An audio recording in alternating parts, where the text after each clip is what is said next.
Okay, so the main claim, or the claim I will be refuting today is that banning gun ownership will fail to effectively diminish gun-related crimes in the United States. And the advocate's secondary claims were criminals will not obey the gun ban if there is an entire gun ban. Current background checks are not enough to determine how responsible a person will be with a gun, and the majority of the gun's capacity to cause harm is based on the person holding it. And my response to the main claim that banning gun ownership will fail to effectively diminish gun-related crimes is that a full gun ban on gun ownership will reduce gun violence and gun-related crimes in the United States. And I say this because gun bans in other countries have already proven effective.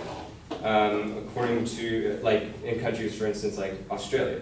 According to Harvard University researchers, homicides involving firearms have dropped by 59% in the decade following Australia's gun law reform. And according to their prime minister, in the 18 years prior to Australia's gun laws, there were 13 massacres of 4 more fatalities, resulting in 102 deaths. And since those gun laws have been made, there have been none. My response to the first secondary claim that criminals will not obey the gun law and that black market sales will skyrocket from the fact that we ban guns, is that it is true in a sense because criminals don't obey the law in the first place. That's why we consider them criminals. And the fact that black market sales will skyrocket is questionable because an overall ban on guns will limit the public access to guns along with what feeds into the black market. So we're limiting the access they have in the public and the access that criminals would have on the black market as well. The advocate also stated in this secondary claim that it will only slow down criminals. And it is true that it will slow down criminals, and by slowing them down, we'll be saving lives. The Brady Center to Prevent Gun Violence stated that in a single year, gun-related deaths totaled 17 in Finland, 35 in Australia, 39 in Britain, 60 in Spain, and then 9,484 in the United States. And if you apply the 59% reduction that I mentioned that happened in Australia from their gun reform, that would be saving over 5,000 lives in the United States. My response to the secondary claim that current background checks are not enough to determine how responsible a person will be with a gun is that, yes, gun background checks can be improved, but the advocate left out some vital information regarding what background checks actually entail. According to CNN's Corinne Jones, individuals can also be added to the NICS index outside of potential gun sales on the recommendation of psychiatrists, mental health institutes, and family members. And under the current system, buyers can be denied for purchase of a firearm for reasons such as being indicted or convicted of a felony, admitting to being addicted to a controlled substance, having been dishonorably discharged from the armed forces, and being subject to a restraining order, as well as other regulations. And which the advocate mentioned is that that you had to be involuntarily assigned or in a mental institute, which this proves is untrue because if you get a recommendation from a psychiatrist or a family member, you can also be put on the ban list, which means that it puts the burden back on the public to make sure to look out for potential threats. But although this is true, there's still there is no discrepancy whether they can be improved. There's always room for improvement for these, as we see, because people end up with guns, or guns end up in the wrong hands. But with the overall gun ban, we wouldn't have to worry about background checks anymore because they'd be irrelevant. And my response to their third secondary claim, that the majority of a gun's capacity to cause harm is based on the person holding it, I would agree in some sense because this is true that the person holding the gun is causing the harm. And also when you look at, there are thousands of people committing crimes with guns and are in prison for gun-related crimes. According to the National Crime Victimization Survey, 467,321 people were victims of a crime committed with a firearm. And according to the FBI Uniform Crime Reports, California has the highest number of gun murders last year at 1,790, which is 68% of all murders that year and equivalent to 3.5 per 100,000 people in the state.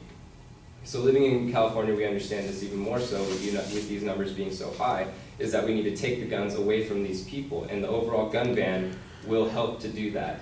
And in this claim, the advocate mentions that he cited an article from a newspaper saying that regulating the amount of bullets sold will help reduce this. But if you ban guns altogether, you will be also regulating the amount of bullets, because a bullet cannot be fired without a gun. So if you take the source away, it automatically regulates the amount of bullets sold as well. Thank you.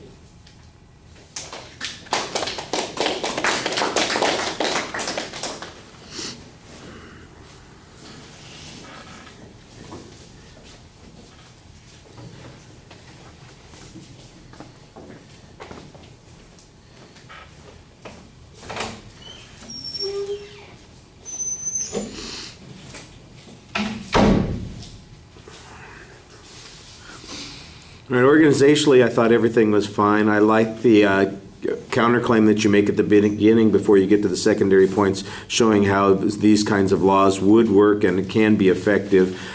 You talked about the Australia reform. You don't really tell us what the Australia reform consisted of, but you do show that it had some effectiveness. And then you suggest that if we were applying it here, that we would have a substantial decrease in the number of crimes. I think that that's a reasonable inference to make, but I don't know what the Australia reform consists of. Did it involve a confiscation of weapons, a discontinuation of the sale of weapons, a restriction on how many weapons could people buy? You know, I just don't know how that works, and that's a big part of your argument before you even get to the substance of the argument. And then later on in one of the secondary points, you come into the same sort of issue there. The idea that, for instance, that criminals won't obey the laws, and you kind of accept the premise on that, but the argument that there would be a slowdown, that it would reduce it in some way, I think that that's a pretty appropriate response. The analysis there basically comes down to it would have some kind of impact. It may not eliminate those things, which is an impossible standard. I think that the argument that you might want to make here is that the advocate assumes that the only standard that is successful would be total elimination, and then your response is that that's not really a reasonable standard. I thought you made a pretty good argument here that we'd have a substantial reduction there. On the issue of background checks, like you said, if it's a gun ban, we don't have to worry about the background checks anymore. I don't know why you spent so much time arguing about whether or not the background checks are going to include voluntary versus involuntary institutionalization. How significant was that to the argument? What it ultimately means is not very clear, and it felt like you spent a lot of time on that point, and I still don't know in the long run what the implication is. And then you're back to the point, look, if we aren't selling guns, you don't need background checks, all the rest of that stuff doesn't matter. So I think that's the clearer answer on that particular point.